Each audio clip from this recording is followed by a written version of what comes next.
Today I want to talk about asphalt shingles and installation methods and something specifically called racking.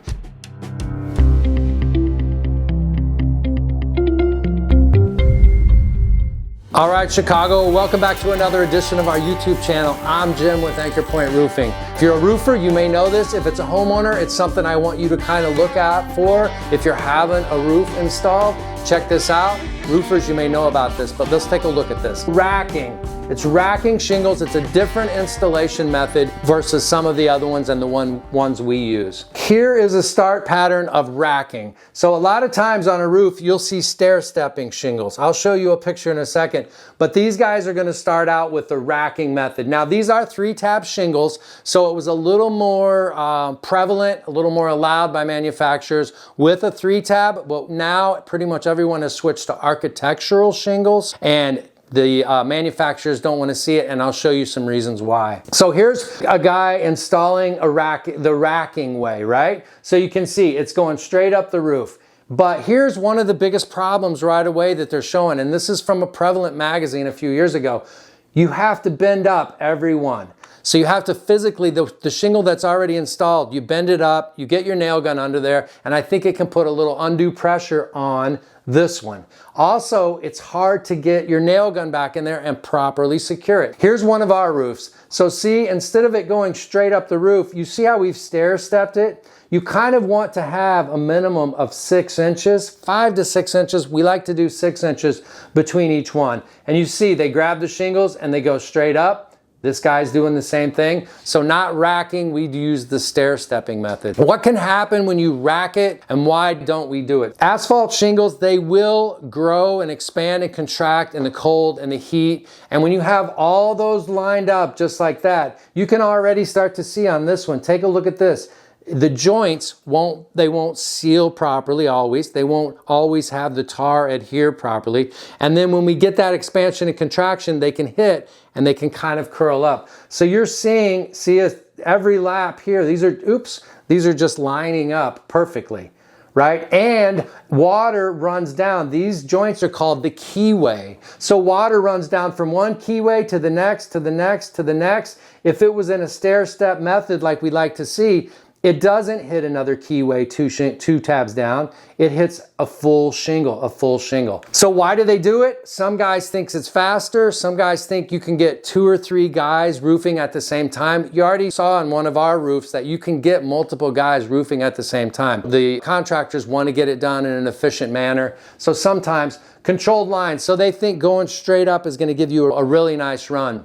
Sometimes it does. It's a simple way to install. Here's just one more example. So racking up here, you've got to lift this shingle. You've got to get your nail gun under there, where this way you're able to just go in a stair-step method, get plenty of shingles. You're not bending up the other one. And that's the method we use. Sometimes you miss nails. So in order to get the other one slid under there, you need to not fully nail the previous shingle. I know this is getting in the weeds a little bit. Any roofers out there are probably following me. 5 to 6 shingle or nails you want in a shingle, but what you have to do when you're racking is not nail the very end, because you need to peel that up, pull it up, and slide a shingle. So sometimes you're doing, thousands of shingles on a roof. Guys will forget to nail that, which can also lead to problems. I've seen it myself multiple times on inspections. Stress cracks, and this is what we were talking about on that other one when we go back, like how it happens. The shingles will lifting because they're coming together, the expansion and contraction that we were talking about. Cold weather can make shingles more brittle and more, obviously we get very cold here in Chicago. Can cause premature failure and cracks that are not visible for a while. Here's another one. Look, this has been racked and look what's happening. If you can see this line, you can also see one over here a little bit. So the racking method, while it may be a little faster, I don't think it is, can just cause long-term problems. And it takes a couple years a lot of times before you figure this out and before you see, hey, that it was racked. Appearance problems. So this is just something I pulled off online. But what can happen with racking is the shingles are manufactured and made with obviously different colors. They're not all just one solid color. Well, racking can make it look like a pattern. I've come to a house before where you can see a different shade going up.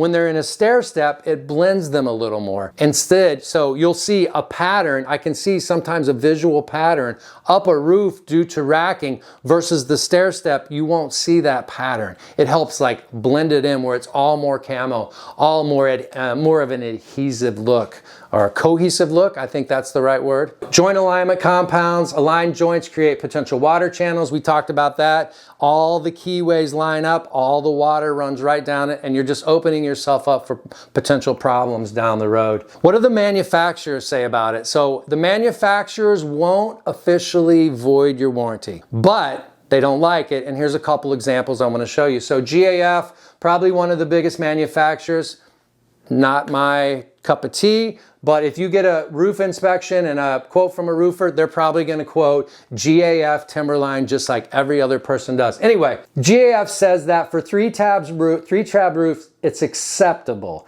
It's not preferred. They really don't like it. But for laminated designer, which are architectural, what we almost pretty much all install today, it's not acceptable. GAF doesn't want to see it.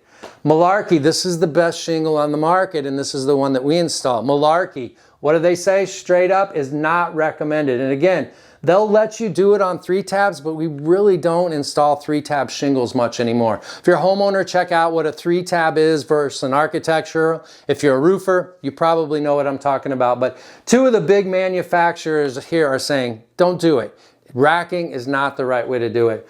Always verify current manufacturer guidelines before choosing a racking pattern. Let's just steer away from it. Here's the technical bulletin specifically from Malarkey. I kind of cut the top off. This was back in 19. They even knew back then. It is not recommended to rack shingles. They don't want it. They go on to explain it. Here's the actual PDF from GAF. Does GAF approve of the racking method? Right here for 3 tabs, they say it's acceptable. All other shingles, not acceptable. Again, it says specifically on their bundles and on their packaging, it won't void the warranty, but they don't like it. If the manufacturer doesn't like it, I think if I was a homeowner or a roofer, I don't think I would like it either. So let's steer clear of the racking.